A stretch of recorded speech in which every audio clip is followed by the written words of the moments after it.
seelfooniin mata qaban ala kanaa deeggartoota woboodhaa mata qunnaman abaluun si qunnamsiisa abaluu dawwal direct Ameerikaa dawwallee waraan harkachaa turree jechuudha abdataa fa'aa hojjaasaa turree jechuudha kun amalli kanaa kun maal godhaa waraanni akka waan mindaadhatti alarraa eeggata baatirraa hogguu harkaa dhume alaanatti ergaadha jaa jechuudha caasaan hin jaaramne hoggana gubbarraa to'atu hin qabu diinagdeedhaa fi miseensi waraana sayidii tokko direct walitti banaadhaa jechuudha wanni sun duuba boodarra gaaga'amatti booda'aanti lichoo waraana guuratee abdataa waraana wali qabeeti gaafa kaan TV TPLF gubbatti laallee jechuudha hunoo waraanni bilisummaa Oromoodhaa hazoonii kibbaa harka kennatee kara biyyaa nagaan galee jiraa jedhanii garree jechuudha kana maaliif hin kaase akka seenatti akka yaadannootti warri beektan akka yaadattaniif ammallee wanni deemaa jira waan akkasiin na fakkaatti waraanni aksesii seelfooniidhaa yoo qabaate yooni biyya fedhe itti dawwalamee biyya fedhe dawwalee namaa wajjiin haasawuu danda'e waraanni loltuun bilisummaadhaa miseensi sayiliidhaa tokko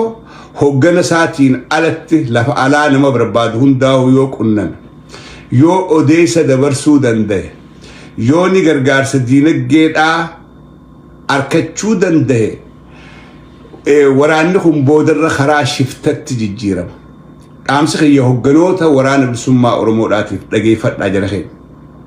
akka gaarii dhageeffadha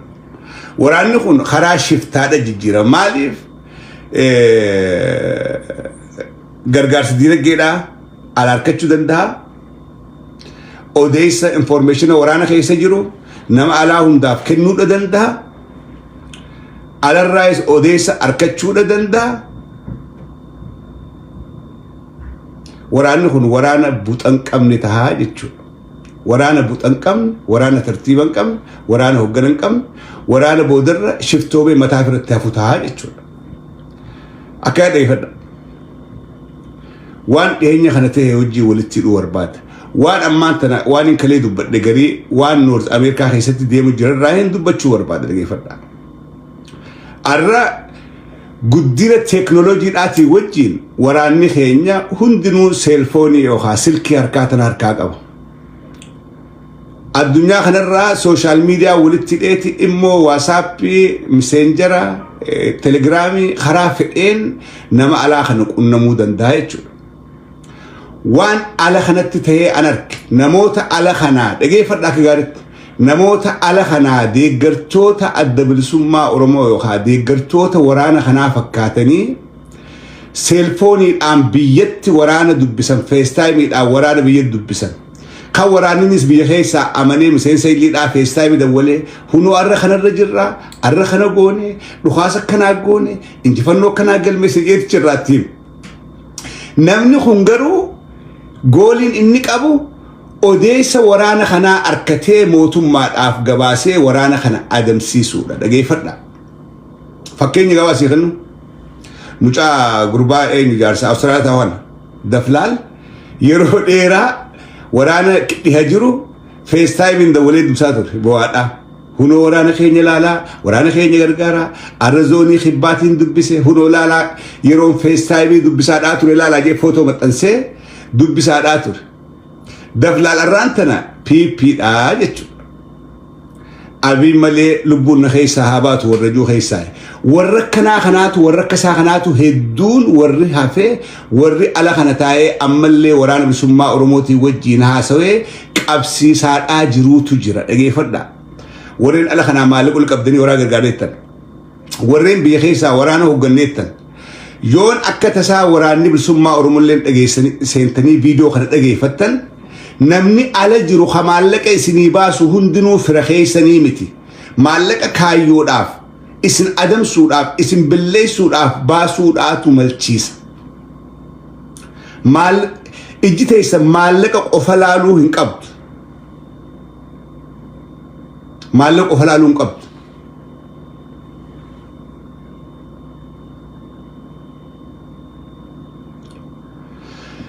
warri alaa ergitanis warri biyya keessaa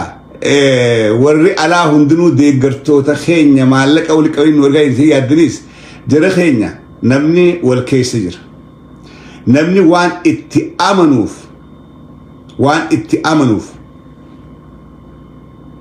waa hedduu godha maallaqa baasuudhaa miti lubbuu ifii kenna warreen ala kanaa piipitti amanan kan sabboonaa fakkaatanii warra waraana guddisuu barbaadu fakkaatanii itti dhiyaatanii isin adamsaa jiran ka bakka isin jirtan guyyarraa diinatti himee diinni san adamsaadhaa jiru warreen kan sabboonummaa afaanii yookaan sabboonummaa buusii maallaqaa baasuudhaa sabboonummaa kisileera hanga hoogganatti deemuu hunda namni kaayyoo ofiitiif seene hanga hoogganatti ol deemee waraana keessatti amanamaa ta'ee hoogganoota biratti amanamaa if godhee fakkeessee keessa jaarmee kanaa diinaaf saaxilee kennuudha danda'a. Dhiyeenya kana wanni Harargee bahaa keessatti garre waan kanaa wal fakkaatti.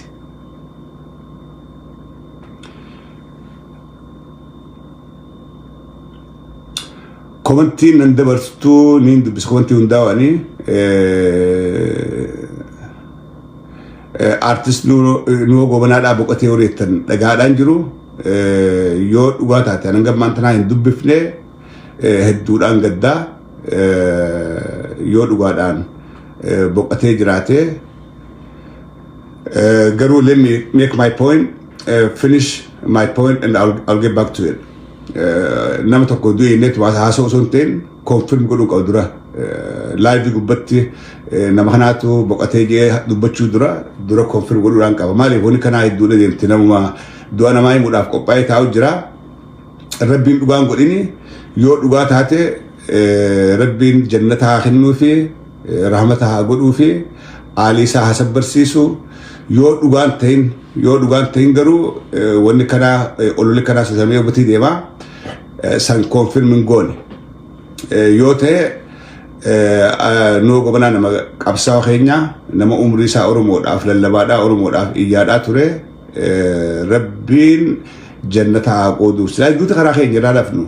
anis boruun du'aa iftaayin du'aa namni tokkollee qabee hin jiru tokkolleen du'aaf qophisee taa'uudhaa duuti karaa keenya irraa nafnu wal duraa fi duuba daa'imni du'aa dardaraa du'aa manguddoodhaa du'aa ni aanaa wanni olii kadhannu rahmata rabbiiti wanni waliif kadhannu imaanaa fi sabriidha yoo dhugaa taate rabbiin jannata haa qooduuf maatii isaa ilmaan isaa aalii isaa tan raafte rabbiin jannata haa kennuufiin isiniin ja'a dubbiin eegale tana akka gaariitti irraa dubban wal galaafatu jirra osooni wajjin dalaynaa wal jaalannaa sabaaf dalaynaa nuti wal galaafachaadhaa deemaadhaa jirra keessattuu waan waraana kana ilaalchisee dhiyeenya kana akka artiin qabee irraa dubbachuudhaaf taa'e irraas dubbachaan ture fuuldura irraa dubbachuudhaaf ta'a waan kana yooni hogganni caasaa gubbarraa caasaa isaa diriirfatee hin tolfatin akkumatti gabaagamana hoohii gartee woboo gargaarraadhaa fi woboon gargaarame ala kana namitti dhaattu hundinuu woboo dubbisiin jedha hunoo hoggana naannoo kanaa silkii isaan qaba hodhoo dubbisi hoggana kanaa silkii isaa qaba caasaan diriiree hoggana gubbarraa dubbiftu yookaan caasaan jalarraa ol diriiree jalarraa ol dubbiftu hin jiru anyone can contact them anyone hoggana san dawli dubbisi silkii isaa qabda eenyuun qabaa hodhu aboo kam nagaa fayyaadhaa maaliif jirtan kana jira yaa obboleekkee wanni kun qabsoo Oromoodhaatti galaafachuudhaaf teesse waan amma dura beeynurraa hin dubbadha waan amma dura waraana zoonii kibbaa guddaa sawwanni diigee daan facaasee galche haala kanaatu waraana daan facaasee akka harka kennitu godhe waraanni nu harkatti damooza baree maayyirra for information namni maallaqa maayyiidhaa ergeef anafaadha maallaqa maayyiidhaa sanuu gaas maallaqa illee hin qabuuti qarshii 500 ifa dabeetiin ergee fi anarra ergeetiin borummaa TV Itoophiyaa gubbatti ergaasan abdataa baasireedhaa yaattan anarra ergee fi borummaa unoo TV Itoophiyaa gubbaa waraanni bilisummaa Oromoodhaa zoonii kibbaa harka kennee janii TV irratti garreechuudha maaliif waraanni damooza bare maallaqa bare waraanni seelfoonii dabare kuni naamusa waraanaa keessatti warreen nama qunnamuu dandan hanga murtaa'oo qofa ta'uu qaba hogganoota qofa ta'uu qaba sunuu caasaa irraan nama qunnaman qabaachuu qaban jechuudha caasaa irraan nama qunnaman qabaachuu qaban waan kana yoon tolfanne ifumaa fi if gaagaadhaa jirtan hoggantoonni waraabsummaa Oromoodhaa yoo waan kana qaceelfanne waan kana tolfanne ifumaaf if gaagaadhaa jirtanii waan kana if keessa deebi'a silkiin dilli biyya alaatti isitti buutu kuni deeggartoota keessanii miti goolii adda addaa qaban sagantaa adda addaa qaban kun dhugumaan isin jaalatee isin guddisuudhaaf waan qabuun isin gargaara kun garuu keessa hubatee keessa isin baree isin nyaachisuudhaaf maallaqaan isin gargaaraadhaa jira kadhufu hundaahuu deeggartoota keenyaa kadhufu hundaahuu jaalattoota keenyattanii yaa obboleessoo ifirraa eegaa galaafatamuudhaaf jirtan namni ala kana jiru irreedduun piippiidhaa wajjiin maallaqaan bitameeti dachiidhaan sobanii dantaadhaan sobanii as taa'een wajjiin taa'adhaa jira ati caljiiti dalagii caljii jala seenii wajjiin dalagii naannoo waraanni sossoonutti himi hoggana naannoo kanaa kamii eessa jiraa addaan baafadhu nuu dhaqee tarkaanfii fudhataa warra akkas calje'ee taa'ee sabboonaa fakkaatee dalagu jiru jira kana kaddaan dhalchuu danda'u quality leadership yoo qabaan suni miseensa quality jalatti caasaa quality jalatti jaaruu danda'a jechuudha caasaa quality jalatti jaaruudha danda'a yoo sanin goone nyaadhamaadhaa jira karaa hundaan asii achiin kana godhaa woboon akkas and I don't trust anyone waan caasaadhaan hin ta'in kan ijoollummaan hundinuu asiin qunnamaa achiin qunnamaa caffee kana dawwale silkii meeqaan qaba garuu yoo Oromoodhaaf yaadne yoo hegeree Oromiyaadhaatiif yaadne yoo dhugumatti waraana bilisummaa Oromoodhaaf kanaa yaadne dilli seelfooniidhaan as raabsu kun dilli alaatti dawwalu kun yoo dhugatti qabsooteenyaaf faayideettan an I don't see natti mul'achaadhaan jiru caasaa qabaadhaa hoggantoonni marroo caasaa sirrii diriirsa obboleessi yoo hoggana waraana kana taate caasaa sirriidhaa isteeta Ameerikaadhaa kana hunda keessa waan kana waltajjiratti amma dura haasa'in jira caasaa sirriidhaa diriirfadhaa caasaa isin beektan caasaa ummanni beeku caasaa ummanni akka isin beektan beeku diriirfadhaa tartiibaan kana dadhabbii keessaniitu isin nyaachisaasaa jira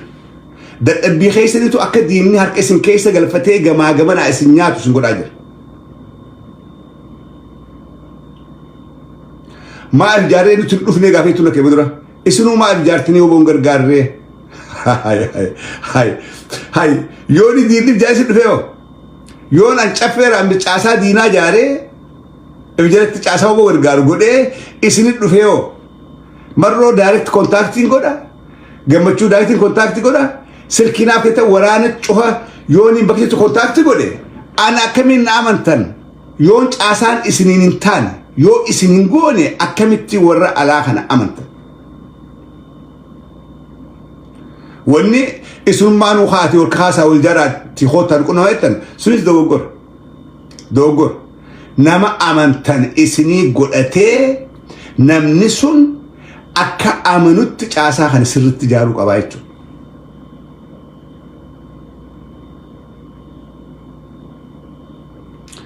dhaamsaasii qabaa asubaanuu yoo dhumataatee nu hongoobanii rabbiin jannata haa qooduu fi waan addunyatti dhabee akhiratti rabbiin haa kennuu fi warra fi sabri haa kennu wanni waliin janna hanganumaa fayyaa ta'a ajandaa kanattiin deddeebi'aa fuuldura haasa'uudhaaf ta'a ajandaan amma kaasa ajandaa caasaa deeggartoota waraanaa yookaan caasaa waraana bilisummaa Oromoodhaa kana